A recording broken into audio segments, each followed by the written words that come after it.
Yeah, we actually started with the physical spaces. Really? Okay. There's an ice bath in a backyard, and it was just for fun. And like Othership wasn't a business; it was a free ice bath for anyone in the community to come. And every night we'd have a fire pit going instead of drinking.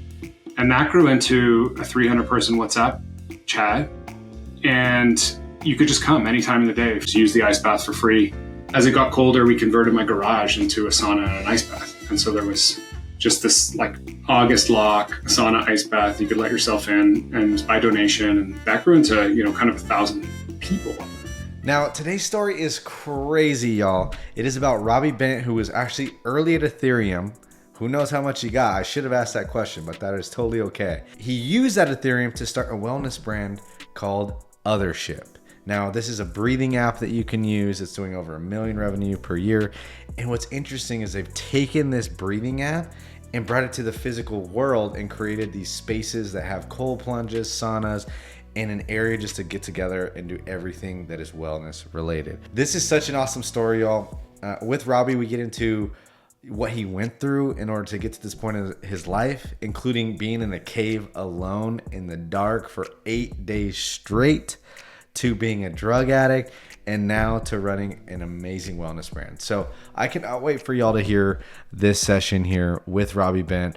And remember, if you like this, please subscribe in whatever app you're using, YouTube, Spotify, Apple Podcasts. It really helps the pod and helps you get notified when a new episode drops. So here we are, Robby Bent. Thank you so much, y'all. Enjoy.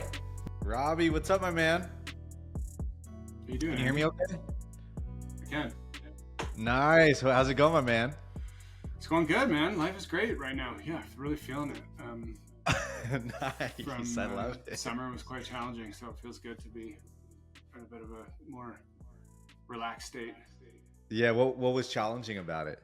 We ran out of money. We had to put in personally a bunch of funds. We were way over budget. We were delayed ramping in a new city. We lived in a house with 12 people, my toddler.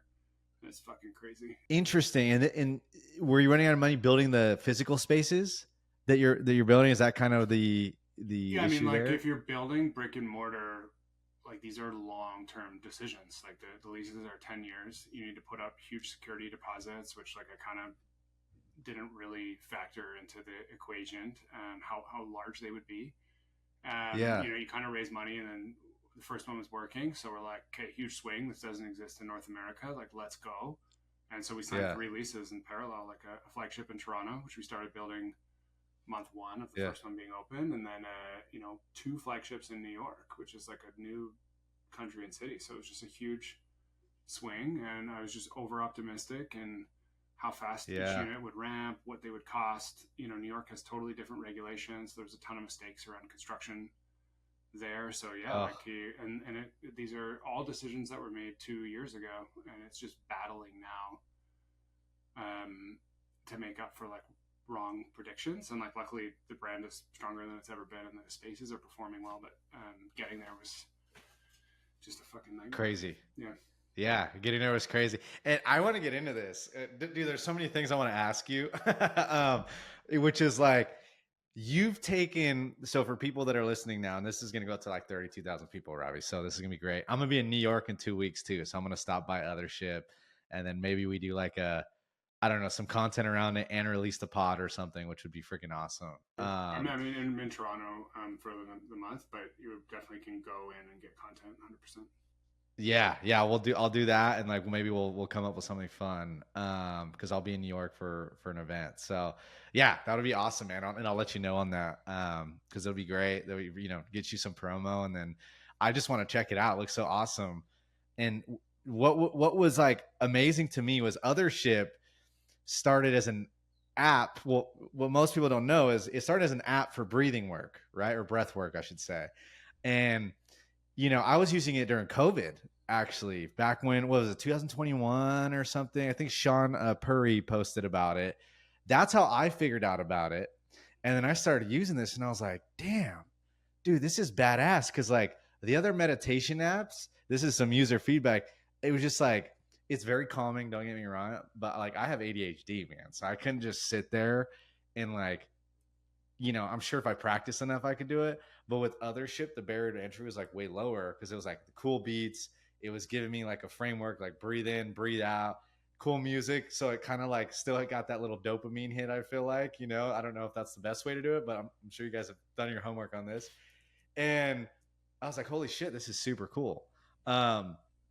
And I recently learned, I think when you were coming on the pod, that now you're doing physical spaces with sauna baths and cold plunges and like just a space for people to get together and like this wellness area. And I was like, holy shit, you just took like the digital world and brought it into like the physical world, which is a really cool idea and concept. And I want to talk to you a little bit about that because I haven't seen a software company really do that. You know, you've seen like Warby Parker and those guys with their like physical products, but not pure digital. So man, you just gave us a little bit about that experience, but what was that transition like? And how did you always know you were going to do that from the beginning, or what's the story there? Yeah, we actually started with the physical spaces, and so Really? yeah, Okay. so it was it was an ice bath in a backyard, and it was just for Yeah. fun. And like Othership wasn't a business; it was just my wife, which is also unique. There's 5 co-founders, and we're all like really good friends. So it's 2 couples and a fifth person who I went to university with and have been best friends with for 20 years. So it's a very unique dynamic of just we were had this space in my backyard that was a free ice Yeah. bath for anyone in the community to come, and every night we'd have a fire pit going and towels, and it was like, hey, are you into health and wellness? Like, come do this instead of drinking. And that grew into a 300-person WhatsApp chat, and you could just come any time of the day if you knew you could go. It was on a residential street in Toronto, and like open the backyard and just use the ice bath for free. And the whole goal was like for us to make Cool. Friends. And like I worked from home, and so I'd just always be out there drinking coffee with a crew of people. And as it got colder, we converted my garage into a sauna and an ice bath. And so there was just this like August lock sauna ice bath. You could let yourself in, and it was by donation. And that grew into, kind of 1,000 people. So there was nowhere in Toronto to do this stuff at the time. Yeah. It's like 2019. And then COVID hit, and we had these 1,000 people that were coming in and like just, making friends, starting to date, hanging out. And we just started doing Zoom breathwork sessions. And because there was this community, people were really nervous. They were looking for something to do. And the idea was, could we do a Friday night breathwork session that was like electronic music and felt like you were at a dance party and was fun? Yeah. And so it's very different. Like you said, ADHD and meditation. And I was a meditator for a long time, also have ADHD. And so the idea was like, could we do this thing that was fun, but it wasn't alcohol based and you could do it in your home? And so the breathworks would get 100 people, then 200, then 500, then 1,000 on these Zooms. I'm like, well, this is fucking crazy. And so we started recording them and like putting them online. And, my wife was like, oh, I think I can, it's COVID. I think I can make a course. And so we did a course on Kajabi, and that did, I don't know, 10,000 in sales and then like 100,000 in sales. And then people kept saying like, hey, I use this web platform, but you should build an app. So we looked around, and my wife just like took all the initiative and built this breathwork app that was kind of like Calmer Headspace. And that it's just been like the little engine that could. We actually recorded all that content ourselves. So we like, there's probably 800 sessions on there, and it was just a passion. It was something that we would do. My partners have a studio, and they're artists and musicians, in addition to like the lead guides at our spaces, and like they're trained sauna masters, and they're just amazing unicorn humans. But they would find the royalty-free music, mix the tracks, write the scripts, record the vocals. And so for COVID, we would just, for fun, be making these sessions all the time and like putting them out and using them ourselves. We'd have a party on Friday night, and, we'd do breath work as part of the party.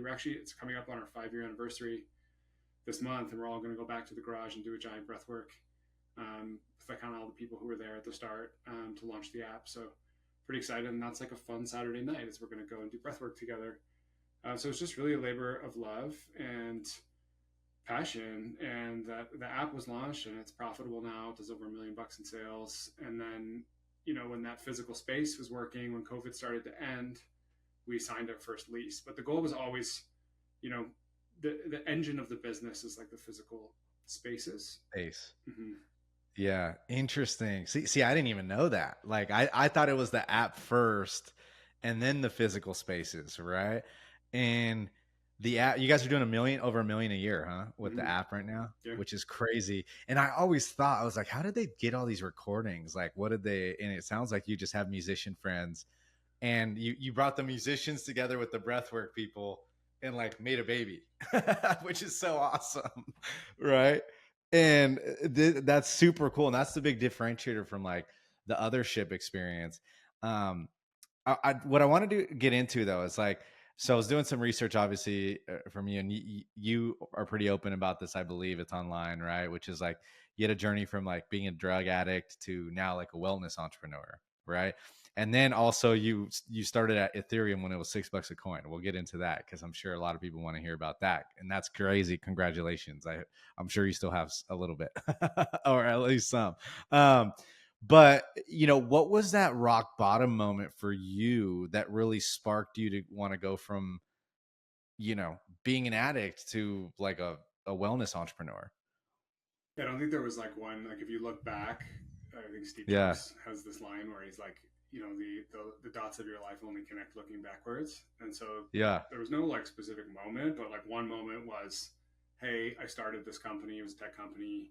We raised, 20, $25 million from overseas foreign investors, and the business failed completely. Like it had probably 80 to 100 employees at its peak, and it was like a full zero, like fired every single person. Technology didn't work well enough, no product market fit, burnt all the money, lit it on fire. And I had, like, I remember like legitimately having $60 in my bank account, moving out of my house in Toronto. And I was probably about 30 when this happened. And so, material things were important. My identity was important, like being cool, having nice things, that like feeling accomplished, feeling successful. Those were things that big drivers for me when I was younger. And I just remember like coming out of my apartment and having like a bunch of plastic bags with stuff and like plastic containers I bought at Staples. I didn't even have like nice suitcases, putting them all in my dad's car and like looking and having like $60 and no place to live, and driving my dad's car with like my shitty belongings back to my parents' house in Guelph to like move into their basement. And so that was like a whoa, I'm a failure. Like I didn't make it in yeah. finance. I didn't make it in entrepreneurship. I don't know what my skill set is. I don't know what kind of job I can apply for. I was like really lost at that point. And so that was definitely a low point. But I definitely wasn't like, oh, I'm going to become a wellness entrepreneur. Like absolutely not. I was just like, Yeah. hey, I have no idea what to do. And that just sent me on a long journey of exploration. Nice. And I read somewhere you spent 8 days in a cave. What, Yeah, like, so what yeah, was that? so like at that time of hey, I'm destitute, I'm not successful, I'm struggling with alcohol and drugs. I just got out of a relationship. It was very much like, okay, well, what can I do? And I got pretty into. I think this is common, was for me at least. Hmm. Around 30, you start to get into like the Tim Ferriss, the Chris Williamson, the morning Hmm. routines. Like Hmm. I can control my day, I can control my life, and so I was just like afraid of a lot of things when I was young. Like I was afraid of fighting. I'd be terrified at parties. In like high school, I was going to get in a fight. I was afraid of job interviews. I was afraid of asking for help. I was afraid of like sticking out. I was just insecure and like scared. And so when I was 30, I'm like, Hmm. fuck, I'm okay. I want to like go and face my fears and like do hard things. And that became sort of my motto, was like the harder the thing, I can prove like I can get over being afraid. And so, I lived in Israel for a year. I did a 10-day meditation retreat. I started going into these deep, like hard things. And the idea would be like, I got my skydiving license because I was afraid of heights.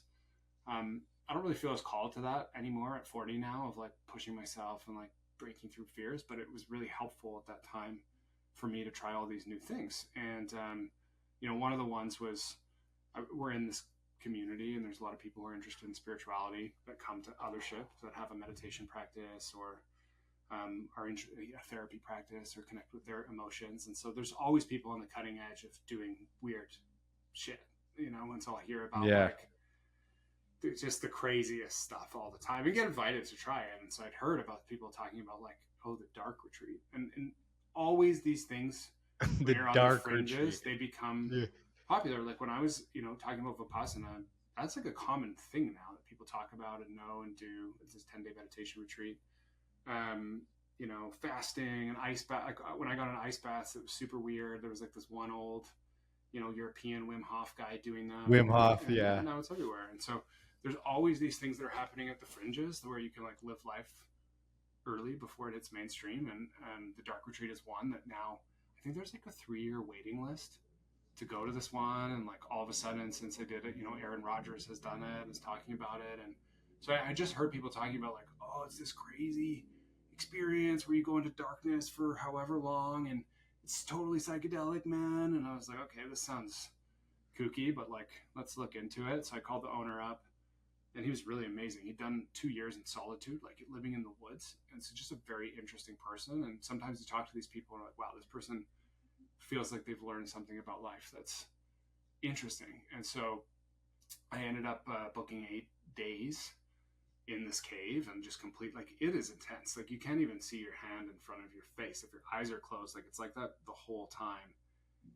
You to go to the bathroom, you're like searching around on the ground to find the toilet. To get your food, it comes in through this like double-sided drawer. So at night they like bring it in, and yeah, it's just completely dark and you're completely alone. And it's sort of a mix of like, how much resilience do you have? Can you conquer your fears? What's it like to be? I think a nice analogy that people resonate with is like, imagine like you're just being rained on all the time, and it never stops. And so that's like, you wake up, it's pouring on you. Like, what's my wife think? What do my parents think? What am I going to do about my job? I need to go to the gym today. Did I pay these bills? Oh my God, I got these 2 emails. I'm looking at social media. That person's going. It's just nonstop. And it makes it really hard to go beyond. Like, you could live your entire year and not once think about like, am I really happy? Am I a good dad? Am I living life the way that I want to? What am I afraid of? Like, you can go an entire year without thinking of any of that. And so I find when you go into these situations, right, where there's no phone, it could just be simple. It could just be like a vacation where you're off your phone and like in the woods, whatever. So it doesn't have to be a dark retreat, but it's just kind of like you pop an umbrella and the rain stops, and these common things, like you're thinking about them a little bit, but it's Monday morning and you're up 18 hours in the cave and new stuff is going to come up. So I just feel it's almost like pressing pause on the regular programs in your life. And if you think of your life like Chrome tabs, 100 Chrome tabs up in your browser, and it's fucking slow and clunky, and you just shut all this shit down for a bit, and like what actually comes up. And so that's right. I think there's power in these experiences to kind of give you a fresh look on life. That is, dude, that is crazy. So it was quite literally 8 days in like almost pure darkness. Yeah, it was really tough. That one was really hard. Like, it was just so boring also. And like, people have talked about it like it's a psychedelic experience. It's not. It's like really there's nothing like magic. Like, there's realizations, but it's a grueling, discipline required meditation experience where thoughts come up over and over, and just like intense, immense boredom. It's very hard to sleep after like day 4, and you're just sitting there with your thoughts. So it's pretty grueling. Are you allowed to talk or no? You can do whatever you want. You're just by yourself. So, but who are you talking to? And it's just you in the cave. Yeah.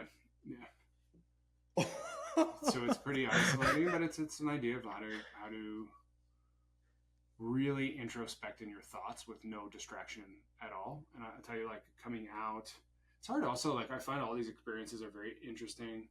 They last for a while, and you might take a little bit back into your life, and then you kind of forget about them. Like, this is now 3 or 4 years ago for me, and I'm like, don't really remember it, and like some of the lessons may have been lost. So it's like an interesting experience, but it's not lasting. It's, I guess, be like running a marathon 4 years ago, and then like, yeah, I'm healthy. I ran a marathon 4 years ago. It's kind of like that. Like, you need consistent work. But I remember coming out, and like, all religions have a practice of restriction, like from stimulation, which I'm on my phone all the time. I eat whatever I want. There's just stimulation everywhere now. And so fasting is like one example. But so the cave is like the ultimate fast. Like, you have no stimulation at all. And coming out on day 9 in the morning, just breathing fresh air and like just sight, how amazing it is to see. Like, everything was vibrating, and like, it was dark out, and I watched the sunrise, and at first you could see sort of like the greens and browns. It was like, wow, like, this color is incredible. And then seeing the blue come over the horizon and the sunshine in my eyes was just like literally transported me to a memory of being a child, like skiing with my dad and like seeing the sun on the slopes, and it just was so powerful of wildlife. Like the simple things are so amazing, but like I woke up this morning stressed, had 2 coffees already. I'm just thinking about getting through my emails, and I don't give a shit about what I see right now and like the magic of sight. And so Yeah. it's like like that morning after being so fucking bored to just like sit there and like look at the sunshine, to like breathe in the fresh air, to go for a walk in the woods, to then see what I was eating and eat. Like it was like incredible morning, and it's so simple. And I just it's really hard to enjoy life when you have a cell phone like fully. And so that was what I got out of the experience, was just like this immense gratitude Wow, for like man. the simplicity of things. That is crazy. I've never met anyone that's done that. I've heard about the 10-day retreats, like meditation, the no talking for 10 days and like those ones, but being in the dark for 8 days, dude, I'm scared for 10 seconds at home when I turn off the light, you know? Like, like I know it's still like seriously. And you're over here in a cave for 8 days. That's insane. And now you said there's a 3-year wait list now for people to just go and go in that cave for a week or more, Yeah, and which is just I think a week is a pretty long time. Most people like their first time will do like 2 days, and it's kind of like a weekend. And the idea is I'm going to rest, and it is very restful for that period of time. Like some people will just go in, and because there's no light, will sleep for 40 hours. You have like the best sleep of your life. So if you look at it in that way, it's like, wow, that's interesting. What generally happens is for the first 2 days, your body's not used to not seeing like light is what wakes us up and triggers our circadian rhythms and totally fucks that up. And so some people will sleep 40 out of the first 48 hours and be consistently tired, and then they won't be able to sleep properly after. So for just 2 or 3 days, you can be like, okay, I'm going to go and like get comfortable with darkness and maybe any fears I've had around darkness and sleep. And so it's not the same level of rigor and like intensity required. And I think a lot of people really vibe with that, like that idea of like, meditation. It's difficult. A lot of people are like, oh, it's hard. Nothing's happening. I can't pick it up. It seems to have lost some steam in popular culture also a little bit. And so I think this idea though of like, oh my God, I'm off my phone for 2 days with completely no way for someone to get a hold of me. It's like, it is meditation, but it's a different need that people are filling. It's like, oh, I'm just going to turn off my brain. And yeah, people are resonating. Like, it's like 3-year wait list is crazy. that is crazy. And you've also talked a lot about like the loneliness epidemic, right? Which, you talk about building community and stuff and you know, and I think that's kind of where this community aspect of Othership is addressing this modern crisis. But where do you think this like loneliness epidemic is coming from? Well, I think technology predominantly, and I'm Yeah. like a massive fan of technology. I'm like, Elon Musk is like a personal hero. Like, I just can't Same. believe what he's I love that guy. Like capable he's of is amazing. just insane. Like, I listened to something recently where he built a new supercluster of computers for like the largest AI, you know, supercluster in the world, and he did it in like 19 days, which is like, I just think it's amazing that people are pushing the bounds of what we can do as humans. Like, I find that super inspiring, but I think also what technology has done through convenience has made human interaction less frequent. And so Yeah. if you think of, okay, like religion, like how many people are in organized religions now versus when we were kids? Like a fraction. So that's the Mm-hmm. first. That's a place where you would have community interaction. Then there's work. Well, I don't know. Most people in my generation work from home. And if they do go in the office, maybe they go in the office 2 days a week. So that 5-day work week completely changed. Even if you're at your desk now, like it's very common to just do Zoom meetings on Slack. Like that is not real connection, where working 20 years ago would be completely different. You would not be on your cell phone. You'd be, if you were a teacher in school in the break room, just hanging out, chatting. Like people are on their phones all the time now, and me included. And so your chance for connection through church, through work, and then you think of like going out and socializing. Like, okay, how many times a week do you order Uber Eats, or DoorDash or whatever? For me, it's like 3 or 4, and that used to be like going to the restaurant because there's no other option. Even if I was going out of my house to like get fast food or something, I'm still leaving. And so I just think the chance for serendipitous connection has been through technology cut by like 85%. And so I think naturally it's just difficult. And then at the same time with your phone, I'm on it all the time because I'm available. So like email, Discord, Slack, social. Yeah. So Yeah. it feels overwhelming, but I'm not like getting that real connection. And I feel lonely, man. And even now, like go working on this stuff and having an amazing partner and like great co-founders. It's still like nobody that lives on my street has a kid. I don't really know my neighbors. I'm mostly being a Yeah. dad with my wife, and at night we're like watching TV and going to bed. Like I would love to like live on this nostalgic street where we knew all our neighbors and everyone kind of hangs out. Maybe that'll happen as my kids get older, but it just feels in a big urban environment like to know your neighbors that feels insane to me to really like be friends with people on my street. Whereas like where I grew up, everyone like the kids were friends, and one neighbor would have everyone over to their pool, and it just Mm-hmm. feels in urban dense environments like. And the other thing with technology is people are moving around like significantly more. So in the city, I'm 40, so in the city I grew up in, like the parents were there and they lived there from 30 on the same street until they were 60 years old, and so Yeah, now same house. yeah, Yeah, and same. that's like now, Yeah. I would guess in one of those cities, like I bet you 60 to 70% of people move out of the city and try something new. And it's just so much easier. Like if you would have been 20 years ago to move to LA for me, even that was Mm-hmm. possible, but like now, okay, I go there, I can talk to all my friends on WhatsApp, I can see what they're doing on social, I can instantly Mm-hmm. find a place from Toronto, I can easily like transfer my bank account, I can do everything in Google. Like it's so fucking easy to just go somewhere and like live there for 2 months. Whether I live Mm-hmm. there full time or I'm a digital nomad wasn't even a thing. So like for you, 40 years ago to move out of your city, like It was it's crazy. impossible. Like you have a phone Yeah. book when you go to a new place. Like how do you meet new people? So I just think it means people move a lot more, which means deeper relationships are harder to come by as well. Like my family all lives in different cities. So I think all of these things are happening as a result of technology, and there's not like a counterbalance to create connection. Mm-hmm. Maybe we'll use technology for that, and probably AI could be used for that. But it's now, it just feels like loneliness, even for like the average person, is like a massive problem. And I think if you live in a big city, chances are your family members don't live close by, and your friends have like moved. Like I know somebody in New York who's transferred friends 3 times because he started at 21 and it's expensive to live. And so, you make your Mm-hmm. friends 21 to 30, 30 to 35, and they've moved out of the city, and he's just, again, fucking lonely, man. And so, Yeah. Yeah. It's I think this will get worse with technology and more intense of a problem. yeah.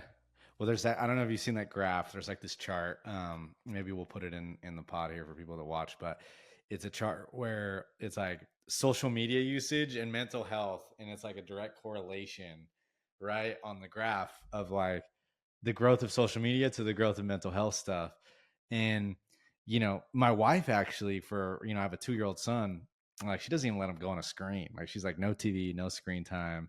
Just like need to be here right past 5 p.m. We're kind of like no phones, right, which is kind of crazy these days for a lot of people, right? I mean, even me, I'm kind of like feel like I'm having like a withdrawal, because I'm like on it all day and looking for the next thing to do and the next task to like check off the list, right? And then even every day at 5, I'm like, shoot, man, like I'm having that like craving, and it's bad. It's bad, and you catch yourself, and you're like, holy crap, like I think I question like what's more important, being here with my son and like my wife and like being in the moment, or like worried about these notifications. And so it's a constant battle, I think. And then on the weekend, it's even harder, right? Because like you have 5 days of pure like 7 to 5 or whatever 7 to 6 whatever of that, and then you have to take 2 days off, and you almost have to like reset like on the weekend to like kind of get out of that mode. And then you talk about vacation, and it's even worse, right? Going on vacation, it takes 3 days to like try and like get off of that mode of like, hey, I need to decompress. I know it's important, but you're also like internally battling that like, what do I need to do next? And so it's crazy, man. And I think going back to what you were saying is like you see, I'm a little worried for kids, right? Like that are always on their screen and stuff, because they grow up, they, at dinner, they're on their screens and they're seeing these screens and all this. And you see this all the time, which don't get me wrong. I know to have a nice dinner. Sometimes you maybe need to give the kid a screen if you're out to dinner. If not, he's going to be going crazy. So I get that. But it's also like when you have them on that screen all the time, I'm worried that kids are going to grow up and not be able to have a conversation with a human being, like a normal conversation, which then I think will correlate to that loneliness epidemic because you're not actually being able to connect with people and have conversations like this. So I just feel like it's definitely this spiral effect because of these screens, which obviously there's good to the screens too, but that's something I think about a lot for sure, you know? Um, and I, I don't know, like, is there a solution to that, right? Or is it just kind of like inevitable that this is how it's going to be? Yeah, I have no idea. Time will tell, man. But a couple of things that came up when you were saying that is like I watched this thing that always like parents are worried, and so it was like chess, the new like phenomenon that's the devil, and then there was like arcade games and video games and like bicycles when they came out, and like it just seems to be that when something new comes out, like parents are nervous every generation, and then that generation is like, "What are you talking about?" And so I'm sure for us, I remember if you like remember like rap music, it was like there was swearing in it, and like the government was going out to like censor it, and like how dare like NWA like fuck the police, like it's just insane. So I imagine people are like resilient and will just learn how to deal with this. And I don't know what the other option is. I think some people will be very susceptible, and it will be challenging, and then some will just learn how to like regulate and deal. And maybe there'll be other ways, like like one thing I thought would be really cool is like therapy is so expensive and like a very hard barrier to like open up, and AI is probably good enough now where you could get a ping once a day from your phone, like how are you feeling, and you just kind of do a voice note and it asks you questions and you just follow the prompts, and then over time maybe it synthesizes all your emails and text messages you've sent that have like where you're feeling off, all your WhatsApps, and you have like a personal helper that just is like going deeper and deeper, that knows more about you than any therapist by like 100x, and also has way more experience than any therapist by 100x because it pulls from the whole world. And so like the idea that you can have the best therapist in the world in your pocket for free, like maybe that's super helpful. Maybe that's how kids learn, is like it's just something they have on their phone. It's like an emotional check-in that happens 3 times a day, and like, I Yeah. think that could be enormous. And so maybe we start using these tools in like a Yeah. helpful way. So I don't know. Yeah. Yeah. And you know, I was just going to ask you, like, where do you think this intersection of like wellness and technology is going to be in the 5-10 years, right? Because that's what's interesting too, of like this AI stuff, which is amazing. I think it could help a lot of this stuff, right? Like synthesizing your thoughts, summarizing everything, helping understand who you are, and giving you like telling you the right things at the right time, which I think some people need. I also think it'd be Right? so cool, like for loneliness, if you basically like imagine this world, which people probably wouldn't opt into, but maybe some. But like, let's say everyone in Toronto's cell phone data was like in an AI. So like everything you've put in your notes app, every email you've sent, every WhatsApp, every text message. So like your phone knows exactly who you are, what you like, what you don't, exactly. Your Uber Eats orders, what kind of food, what your interests are, and it'll know your personality based on how you talk. Are you always complaining? Are you like a worried person? Are you this and that? And if all like 2 million people in Toronto, that data was there, and the phone then told you, hey, these are the 4 people that you're going to get the most benefit from meeting, or that you're going to be the most interested in, or here are like the 5 potential matches that are best for you and like will fit. And so over time, I think like all our data is in our phones. So I do think it would be, I'd love where I could sign up and I'm like, wow, these are the best 5 people in my city I'm most likely to develop a deep bond with. Like that would be so cool. Like the chance of you meeting those 5 people now is zero. Like there's 2 million people in the city. Chance of you meeting your partner is also very low. And like dating is broken as well. Like we have so many people in our community complaining about not being able to find a partner and like hating the apps, and like that's also like a massive problem, is in big cities, 30 to 40 people being single that want a partner. It's something I Why hear. do you think that's a big thing? You think it's because there's so many options? It's kind of like decision fatigue because now they can just swipe and find someone, or Maybe like, people's jobs change, they move more frequently, they're just in new environments, things are like less, life is less stable. Like a lot of people I know have are 40 and then there's like no romantic partner, no job, and no home base. And because they're like, it's so easy to transition between all three of those, and it's very destabilizing in a life. And so I think that makes it harder to like connect with somebody if you don't have like an idea of where you want to live or career. Like it just leaves a lot of optionality. So I don't know why that is, but it is a problem I'm seeing a lot. People are delaying kids longer, more concerned about their careers. I don't know the underlying route, but it's like a frequent complaint in our community of like, wow, I'd love to meet somebody here. And so these ideas of ways to actually like an app is not incentivized to connect you. They're incentivized to have you continue scrolling and use the app more. And so some way that like actually connected you with people who had similar values and like were looking for what you're looking for would be interesting. So I think there are like all of these things are broken and there might be ways to solve them. So I'd be curious to see what happens in the next 5 years.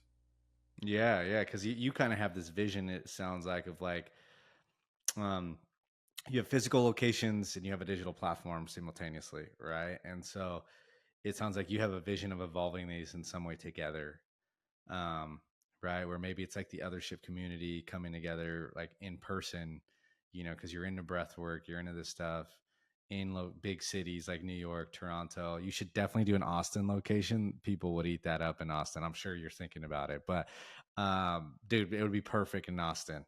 Lots of like health and wellness people here. Like, I do this Tuesday run, by the way, every Tuesday, and like everyone's like breathing coach or you know something like that. Like tons of that stuff in Austin.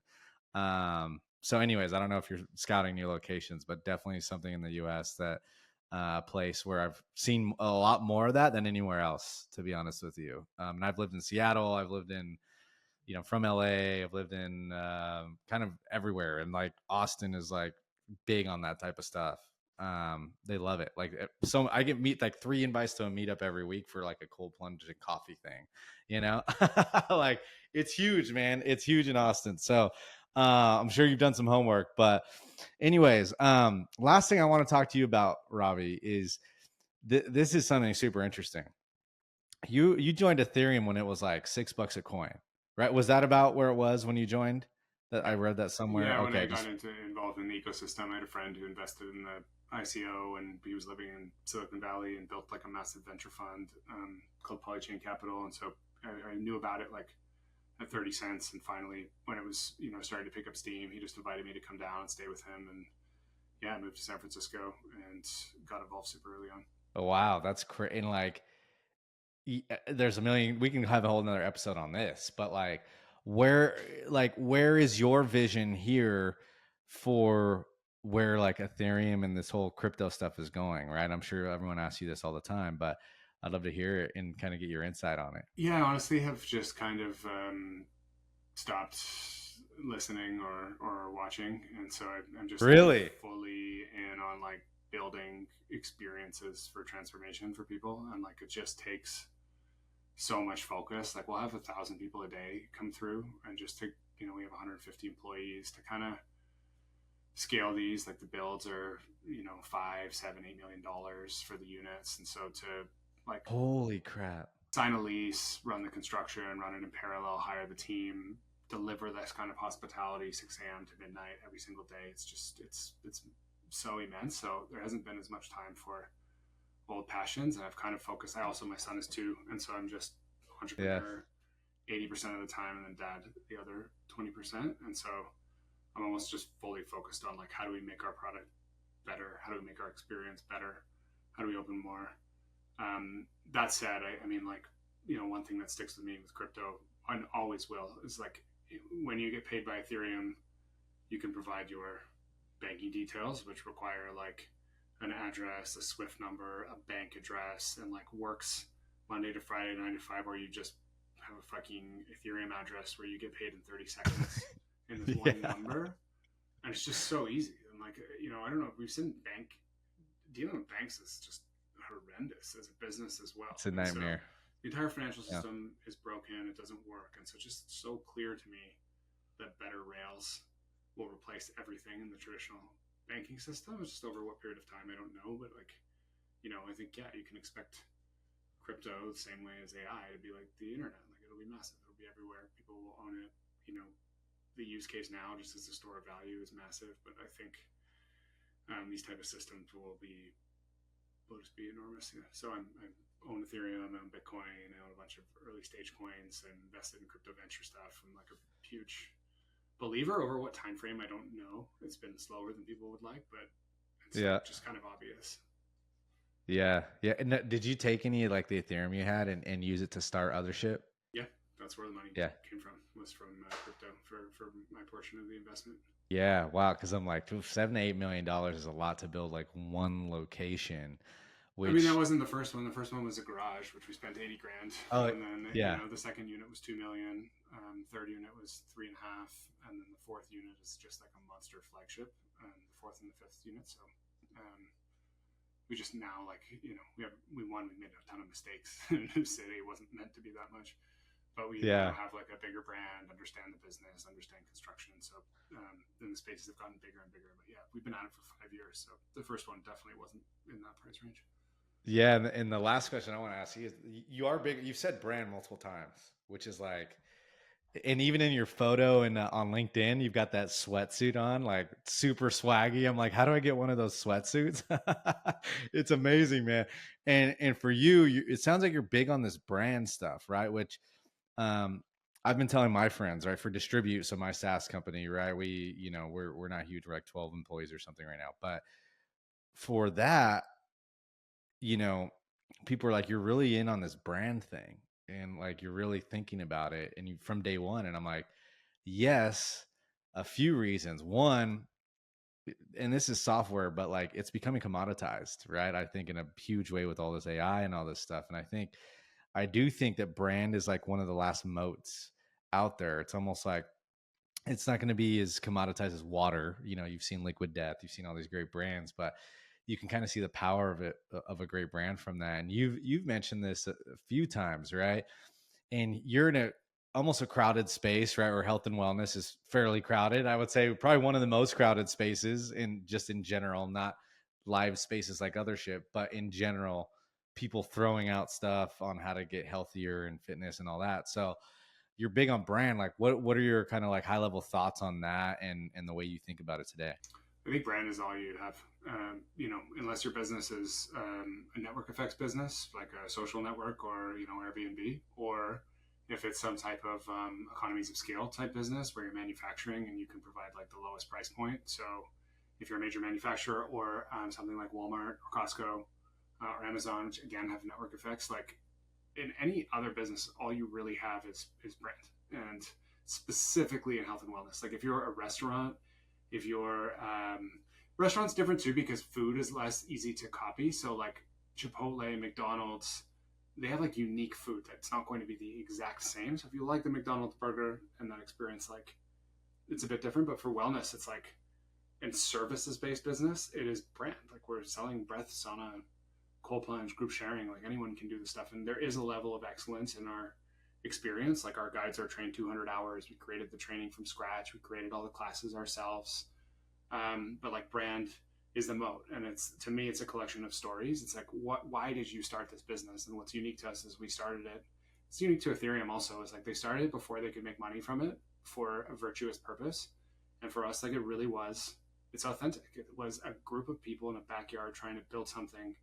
And like now for someone starting a business specifically to make money, it's harder. People want to identify with authenticity and authentic stories. Like they just do. And so that's like part of society, is like you want to be with the winner, the creator, the person who thought of the idea, the uniqueness, the authentic story. And I think brand is so important to like, that's what brand is. It's a collection of stories of like why this is being built, how it's being built, who is doing it.